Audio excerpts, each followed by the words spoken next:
In 2024, scientists performed a top-secret human cloning trial using preserved DNA from a donor who had passed away decades earlier.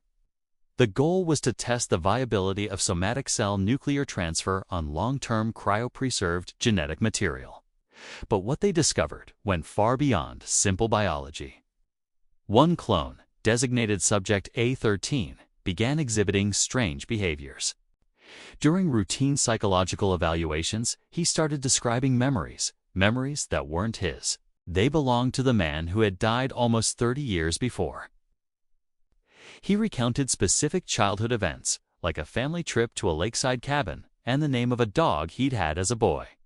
When shown old photographs, he correctly identified family members he had never met, pointing out his mother and older brother with unnerving accuracy. He even mentioned deeply personal secrets that only the deceased and his closest confidants would have known. The research team was baffled, but initially attributed it to coincidence or perhaps subconscious cues he'd picked up around the lab.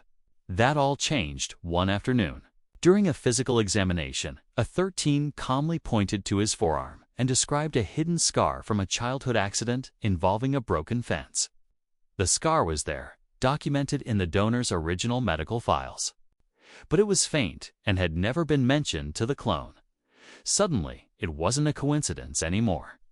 The line between genetic code and conscious experience had blurred.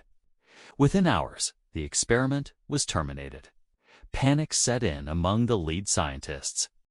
Emergency protocols were activated, alarms blared, and sensitive documents were shredded.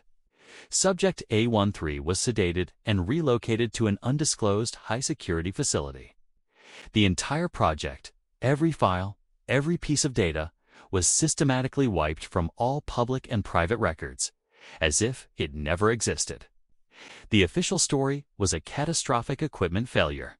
So, was A13 simply a hyper-observant subject, piecing together fragments of information he'd overheard?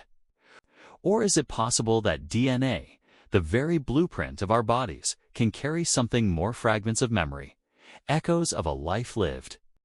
Some of the scientists involved, now sworn to secrecy, call it coincidence, a statistical anomaly. But others, in hushed whispers, call it proof.